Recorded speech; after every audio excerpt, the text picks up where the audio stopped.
नमस्कार, मैं हूं सौरभ त्रिपाठी। आप देख रहे हैं इंडिया न्यूज उत्तर प्रदेश उत्तराखंड। बड़ी बहस में आप सभी का बहुत बहुत स्वागत है, अभिनंदन है।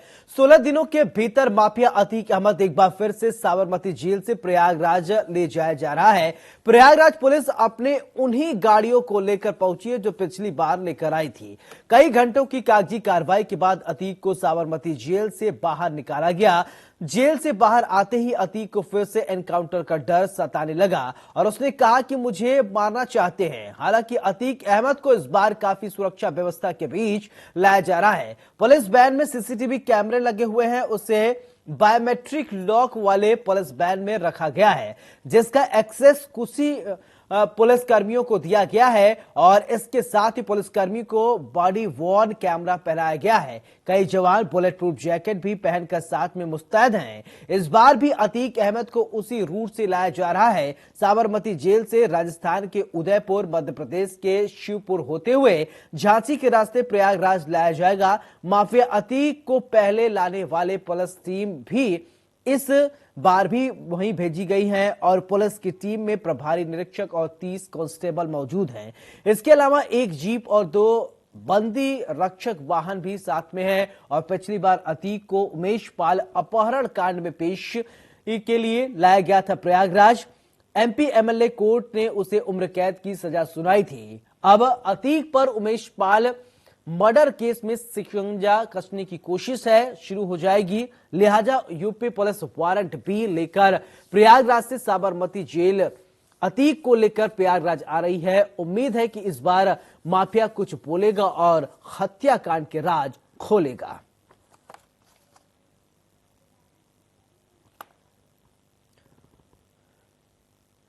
तो माफिया कुछ बोलेगा, राज खोलेगा।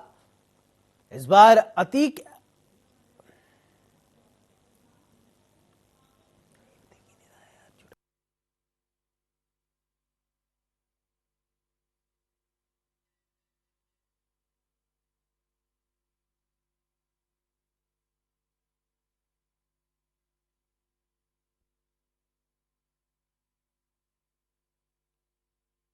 अतीक अहमद को साबरमती जेल से लाया जा रहा है प्रयागराज। तो ऐसे में यह सवाल उठता है कि अतीक अहमद क्या राज खोलेगा। अब सवाल कई हैं, लेकिन अभी इसके जवाब निकलकर सामने नहीं आए हैं। और पूरी सुरक्षा के साथ, लाओ लश्कर के साथ पहली बार जब लाया गया था, उसी तरीके से इस बार भी अतीक अहमद को साबरमती जेल से प्रयागराज लाया जा रहा है। अब ऐसे में यही सवाल उठता है कि क्या अतीक अहमद कई राज खोलेगा। दरअसल 16 दिन के भीतर माफिया अतीक अहमद एक बार फिर से साबरमती जेल से प्रयागराज ले जाया जा रहा है। प्रयागराज पुलिस अपने साथ उन्हीं गाड़ियों को लेकर पहुंची है जो पिछली बार लेकर आई थी, यानी कि कोई गाड़ियों में किसी तरीके की तब्दीली नहीं की गई है। कई घंटों की कागजी कार्रवाई के बाद अतीक को साबरमती जेल से बाहर निकाला गया। जेल से बाहर आते ही अतीक को फिर से एक एनकाउंटर का डर सताने लगा है और उसने कहा कि ये मुझे मारना चाहते हैं। हालांकि अतीक अहमद को इस बार काफी सुरक्षा व्यवस्था के बीच लाया जा रहा है। पुलिस वैन में सीसीटीवी कैमरे लगे हुए हैं। उसे बायोमेट्रिक लॉक वाले पुलिस वैन में रखा गया है, जिसका एक्सेस कुछ ही पुलिस कर्मियों को दिया गया है, यानी सभी नहीं खोल पाएंगे, कुछ गिने चुने पुलिसकर्मी ही खोल पाएंगे उसको, जिसका एक्सेस बताया जा रहा है कि ज्यादातर लोगों को नहीं पता है। और इसके साथ ही पुलिसकर्मी को बॉडी वॉर्न कैमरा पहनाया गया है। कई वाहन बुलेट प्रूफ जैकेट भी पहनकर बैठे हैं और बताया जा रहा है कि कई जवान जो है वो बुलेट प्रूफ वाहन पहने हैं। और माफ कीजिएगा, कई जवान बताया जा रहा है कि बुलेट प्रूफ जैकेट पहनकर मुस्तैद हैं। और इस बार भी अतीक अहमद को उसी रूट से लाया जा रहा है। साबरमती जेल से राजस्थान की अगर बात करें तो पहले राजस्थान के उदयपुर से होते हुए अतीक का काफिला मध्य प्रदेश में एंट्री करेगा। मध्य प्रदेश के शिवपुर से होते हुए उत्तर प्रदेश में, यानी फिर झांसी के रास्ते प्रयागराज अतीक अहमद को लाया जाएगा। पिछली बार भी यही रूट था। माफिया अतीक को लाने वाले पुलिस टीम ही इस बार पुरानी टीम भेजी गई है और बताया जा रहा है कि पुलिस की टीम में प्रभारी निरीक्षक और 30 कांस्टेबल मौजूद हैं। इसके अलावा बताया जा रहा है कि एक जीप और 2 बंदी रक्षक वाहन भी साथ में हैं। और पिछली बार अतीक को उमेश पाल अपहरण कांड में पेश किया गया था और इस मामले में उसे उम्र कैद की सजा हो गई है। एमपी एमएलए कोर्ट ने सुनाया है उम्र कैद की सजा। अब अतीक अहमद को उमेश पाल मर्डर केस में भी शिकंजा कसना शुरू कर दिया गया है। लिहाजा यूपी पुलिस वारंट बी लेकर प्रयागराज से साबरमती जेल से अतीक को लेकर प्रयागराज आ रही है। उम्मीद है कि इस बार माफिया कुछ बोलेगा और हत्याकांड के राज खोलेगा। ये बड़ी जानकारी इस वक्त यही है कि अतीक अहमद को साबरमती जेल से लाया जा रहा है और ये पहली बार हुआ है। इससे पहले जो उम्र कैद हुई है उमेश पाल हत्याकांड में, अतीक किसी मामले में दोषी करार दिया गया। अतीक के अगर क्राइम कुंडली की बात कर ले तो अतीक पर लगभग 100 से ज्यादा मामले दर्ज हैं।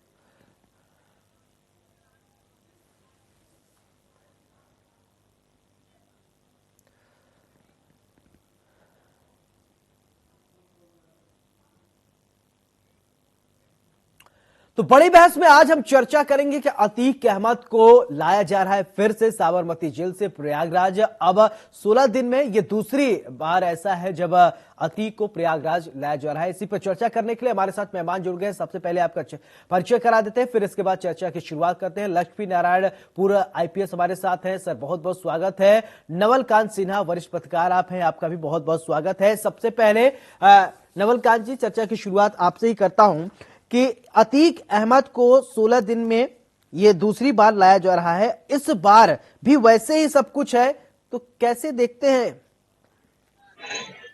देखिए, निश्चित रूप से जब पहली बार लाया था तो एक उससे पहले उदाहरण विकास दुबे का था। जाहिर सी बात है एक दहशत थी और ये भी था कि सरकार पुलिस प्रॉपर तरीके से अतीक अहमद को ला सकती है कि नहीं ला सकती है, लेकिन 15 दिन पहले एक बार सफल तरीके से ला भी चुकी है और वापस छोड़ भी चुकी है बिना किसी कमी के, किसी परेशानी के। तो जाहिर सी बात है इस बार भी उसको उसी तरह से लाया जा रहा है, लगभग वही रूट रहेगा और नेचर्स कॉल लगभग उसी टाइम उसको करवाया जाएगा।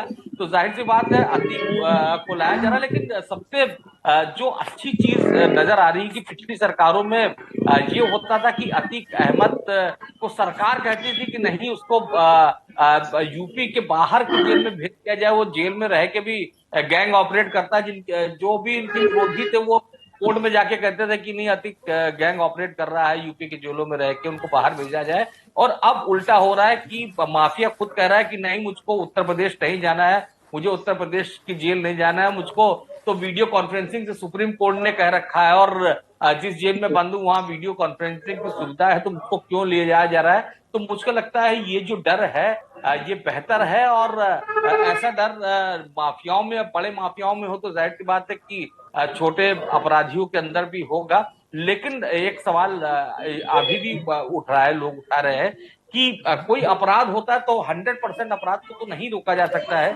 लेकिन अगर अपराध हो गया तो उसके बाद जो कार्रवाई है, जो अपराधी हैं उनकी बिल्कुल महत्वपूर्ण होती है। नवल जी, हमारे सहयोगी लखनऊ से जुड़ गए हैं, ताजा अपडेट एक बार आपको अपडेट करा देते हैं, फिर इसके बाद चर्चा की शुरुआत में आगे बढ़ेंगे। अभिषेक, पूरे मामले को लेकर क्या कुछ अपडेट है आपके पास?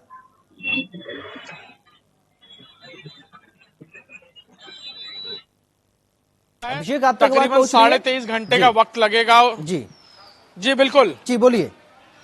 तकरीबन 23.5 घंटे का वक्त लगेगा अतीक अहमद को पहुंचने में प्रयागराज, और पुलिस अपनी तैयारी पूरी कर चुकी है। एयर टाइट कहा जाए तो बेहतर रहेगा। पिछली बार भी रिमांड पर लेने की कोशिश हुई थी, लेकिन क्योंकि जुडिशियल प्रोसीडिंग्स के अनुसार जब किसी को आरोप सिद्ध करने के लिए लाया जाता है और आरोप सिद्ध होने के बाद कोर्ट फैसला सुना देता है, उसके बाद उस वक्त रिमांड पर नहीं लिया सकता किसी और केस में, उसे वापस उस जेल पर जाना पड़ता है और उसके बाद फ्रेश रिमांड डाली जाती है। लिहाजा फ्रेश रिमांड की बात की जाए तो उमेश पाल हत्याकांड में भी रिमांड पर लिया जा सकता है उमेश पाल हत्याकांड को लेकर, क्योंकि मुख्य अभियुक्तों में बात किया जाए, साजिशकर्ता, मुख्य साजिशकर्ता के रूप में अतीक अहमद का नाम न सिर्फ एफआईआर में, पुलिस की चार्जशीट में, बल्कि पुलिस केस डायरी में भी दर्ज है।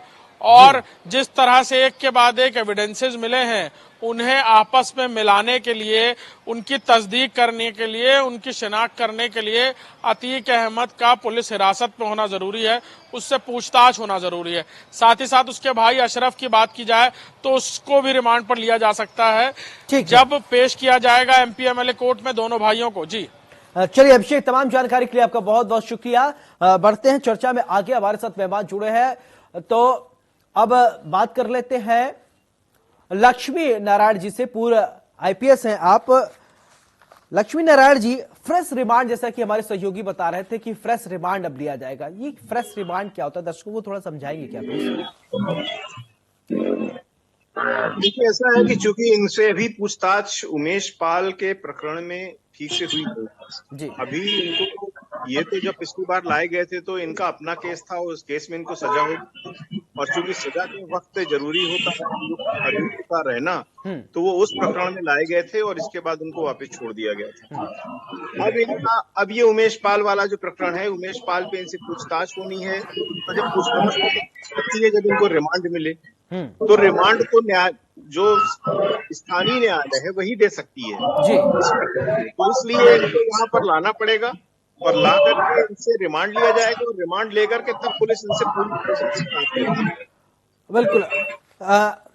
एक लक्ष्मी नारायण जी, एक सवाल मेरा ये है कि अब देखिए अतीक को लाया जा रहा है कि बाय रोड लाया जा रहा है, 30 पुलिस का कांस्टेबल हैं, इसके अलावा कई सारी गाड़ियां हैं, और तो अतीक को तो बाय फ्लाइट भी अगर लाया जाए तो इतना खर्चा नहीं हो, तो क्यों इस तरीके से अपराधियों को ऐसे लाया जाता है? कुछ लोग बीजेपी वाले कह रहे थे कि विपक्ष वाले कह रहे थे ये एक रोड शो है बीजेपी का, इसको क्या ऐसे आप मानते हैं क्या कि आप इतना फुटेज दे रहे हैं? बात रोड शो की नहीं है। अभी हमारे यहाँ कैदियों को लाने और ले जाने के लिए फ्लाइट का प्रयोग अनुमन्य नहीं है, तो इसमें जो है उस सड़क मार्ग से ही लाना, या तो ट्रेन मार्ग से ला सकते हैं या सड़क मार्ग से। ट्रेन मार्ग से मुल्क के भागने का चांस बहुत ज्यादा रहता है जी। तो ऐसे में अपनी गाड़ियां होती हैं, अपने आदमी होते हैं, तो इसमें भागने का चांस कम रहता है, और इसीलिए जनरली हम लोग अपनी ही गाड़ियों से इन लोगों को लाने का कोशिश करते हैं जी। कि अभियुक्तों को कई बार रिमांड में भी और पुलिस में भी ले जाना पड़ता है, कोर्ट में पेशी में भी ले जाना, तो बहुत लंबे रास्तों से भी ले गए हैं, मुलजिमों को ले जाया जाता है जी। तो इसमें नया नहीं है, बाकी ये थोड़ा सा शो ऑफ ज्यादा हो रहा है, तो अब उसके पीछे तो बहुत सारी चीजें हैं। ठीक है, विकास मिश्रा हमारे सहयोगी जुड़ गए। विकास, बताइए प्रयागराज से क्या कुछ अपडेट है आपके पास? देखिए, जाहिर है जिस तरीके से उमेश पाल हत्याकांड के बाद माफिया अतीक अहमद को आज गुजरात की साबरमती जेल से प्रयागराज पुलिस लेकर रवाना हो चुकी है। बात की जाए तो कल शाम लगभग तकरीबन 5 बजे के करीब वह प्रयागराज पहुंचेगा। बात की जाए तो उसको चीफ जुडिशियल मजिस्ट्रेट के कोर्ट में पेश होना है, वहां से प्रयागराज पुलिस उसको उमेश पाल हत्याकांड के मामले में रिमांड पर लेगी, और रिमांड की मंजूर होने के बाद से कड़ी पूछताछ की जा सकती है। कई अहम सुराग उनसे बरामद किए जा सकते हैं, जो तो पूरी साजिश रची गई थी, क्योंकि लगातार जो आईफोन यूज हुआ था, 16 सिम कार्ड यूज हुए थे। बताया जा रहा है कि माफिया अतीक अहमद ही गुजरात के साबरमती जेल से बैठकर पूरे हत्याकांड की साजिश रचता है, टेलीफोन से वार्तालाप करता है, मोबाइल फोन से अपनी पत्नी से, शाइस्ता परवीन से, और जो जितने भी शूटर थे। साफ तौर पर अशरफ भी पूरे हत्याकांड में जो साजिशकर्ता के रूप में शामिल है। हालांकि माफिया अतीक अहमद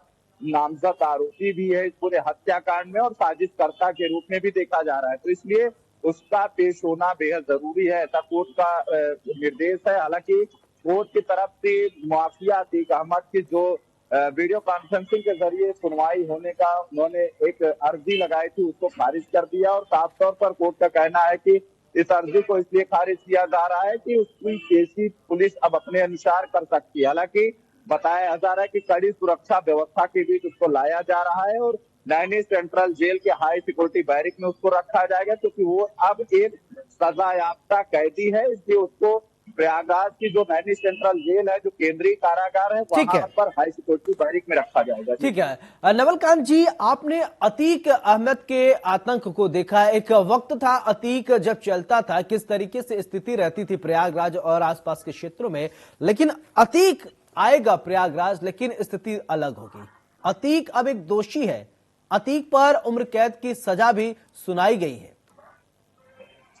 देखिए, जाहिर सी बात है कि अब उमेश पाल अपहरण मामले में जिस तरह से उसको उम्र कैद की सजा हुई है, तो उससे साफ नजर आ रहा है कि सरकार पूरी तरह से सख्त है और उसके खिलाफ पैरवी भी जबरदस्त तरीके से की जाएगी। और जिस तरह से अतीक अहमद की बॉडी लैंग्वेज है वो बता रहा है कि वो सरकार से बहुत भयभीत है, डरा हुआ है। तो जाहिर सी बात है कि जो सरकार अपहरण कांड में ढंग से पैरवी करके सजा दिलवा सकती है, उम्र कैद की सजा दिलवा सकती है, तो जाहिर सी बात है ये जिसमें उमेश पाल की हत्या हुई है उसमें तमाम सबूत हैं, उसमें तमाम चेहरे हैं जो कि अतीक से जुड़े हुए चेहरे हैं, उसके पीछे साजिशकर्ता उसके परिवार के लोग हैं। तो जाहिर सी बात है कि ये केस अगर इसी तरीके से इसकी पैरवी हुई तो इसमें भी अतीक को सजा होने की संभावनाएं बहुत ज्यादा बढ़ रही हैं। तो जाहिर सी बात है अतीक डरा हुआ है, लेकिन सबसे बड़ा सवाल ये है कि जो लोग इस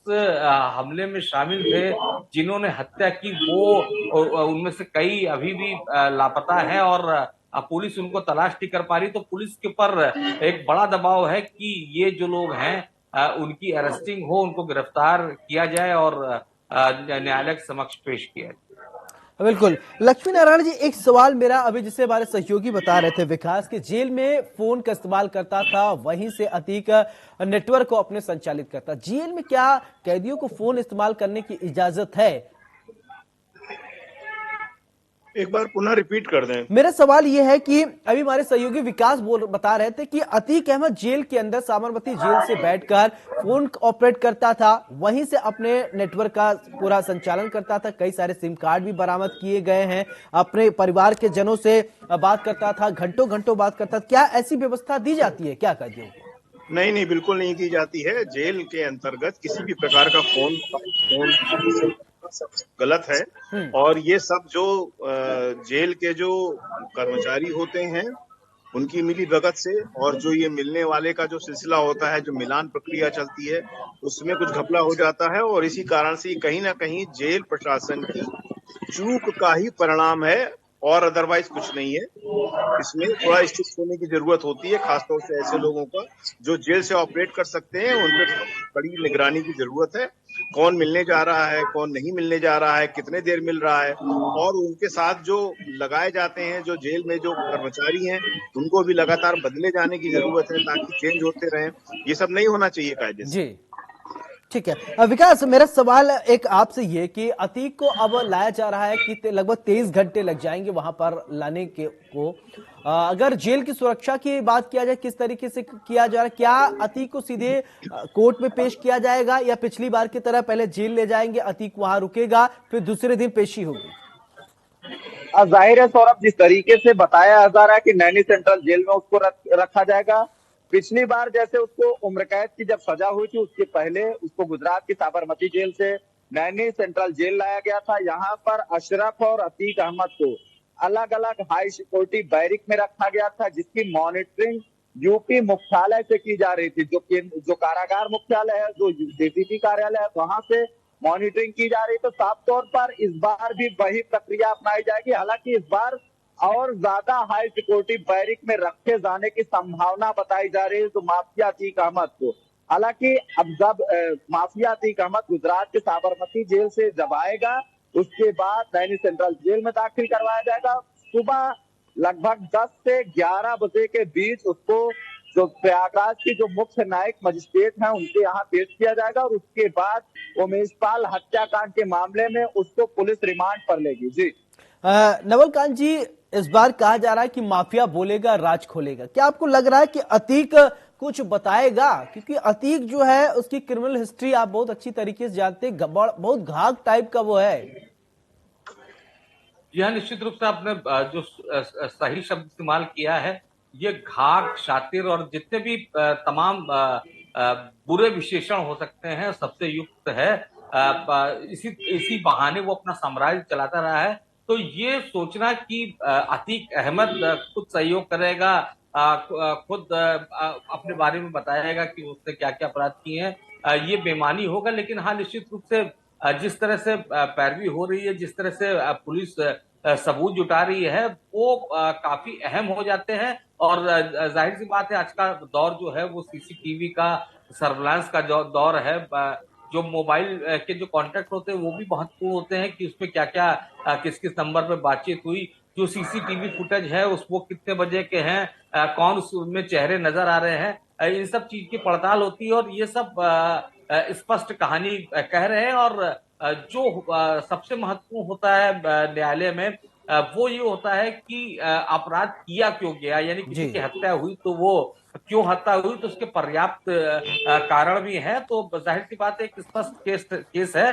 बस जरूरी है कि जिस तरह से पैरवी अब तक होती आई है अतीक के मामले में, वो आगे भी जारी रहे। ठीक है लक्ष्मी नारायण जी, एक सवाल मेरा ये कि जब किसी कैदी को दूसरे राज्य से दूसरे जेल में लाया जाता है, कि क्या कुछ जेल मैनुअल की अगर बात करें, क्या कुछ प्रावधान होते हैं? कहते हैं कि पहले उसका मेडिकल टेस्ट कराया जाता है, क्या कुछ प्रावधान होते हैं सर?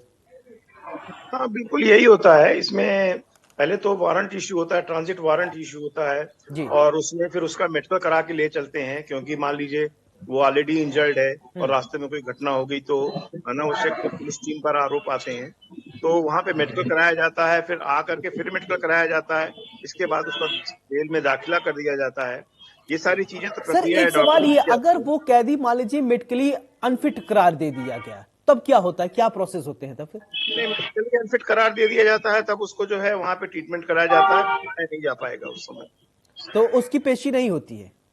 तब उस समय उसको छूट में लेनी पड़ती है। वहां पर पुलिस खुद ही छूट ले लेती है, और जब वो मेडिकली फिट हो जाएगा तो जाएगा। जी जैसे कि इससे पहले अतीक जब आ रहा था पिछली बार, उसने एक अर्जी भी दाखिल की थी कि मैं एंजाइटी का पेशेंट हूं, तो वहां पर उसका पहले ट्रीटमेंट किया गया, उसका मेडिकल टेस्ट हुआ, फिर इसके बाद यहाँ पर टेस्ट हुआ, फिर इसके बाद पेशी हुई। ये छोटी मोटी चीजें हैं, इनका कुछ नहीं होता कोई। ये सब क्रिमिनल्स जो है ये बहुत हथकंडे अपनाते रहते हैं। एंजाइना पेन है जो दिखाई नहीं देता है, तो अंत में इसी छींक आ जाता है तो कुछ नहीं होता है। तो ये सब तो इन लोगों के हथकंडे हैं, और ये बहुत तो पुलिस झेलती रहती है, रोज ही झेलती रहती है, कोई खास बात नहीं। नवल कांत जी, फाइनल कमेंट। देखिए, निश्चित रूप से अतीक को लाया जा रहा है, और हम सब एक उम्मीद जताते हैं कि इसके खिलाफ कड़ी कार्रवाई होगी। और देखिए, किसी एक माफिया के खिलाफ कार्रवाई महत्वपूर्ण नहीं होती है। महत्वपूर्ण ये होती है कि ऐसी जब बड़े माफिया जो जीवन भर राज करते रहे हैं, जो सांसद बने हैं, विधायक बने हैं, उनके खिलाफ सख्त कार्रवाई होती है, तो कानून का इकबाल कायम होता है। बिल्कुल, कानून का इकबाल कायम करना है। अतीक को लाया जा रहा है। विकास मिश्रा, आपका बहुत बहुत शुक्रिया। लक्ष्मी नारायण, आपका भी बहुत बहुत शुक्रिया। आप पूर्व आईपीएस हैं। नवल कांत सिन्हा, वरिष्ठ पत्रकार आप हैं, आपका भी बहुत बहुत शुक्रिया। आपने चर्चा में अपना बहुमूल्य वक्त निकाला। बड़ी बहस में हमने चर्चा किया कि अतीक अहमद को 16 दिन के अंदर दूसरी बार प्रयागराज लाया जा रहा है। अब अतीक अहमद बोलेगा और राज खोलेगा, ये सस्पेंस अभी बरकरार है। देखना है पुलिस के सामने क्या कुछ अतीक अहमद बोलता है। बहरहाल अब अतीक अहमद आ रहा है प्रयागराज। बड़ी बहस में मेरे साथ फिलहाल इतने। नमस्कार।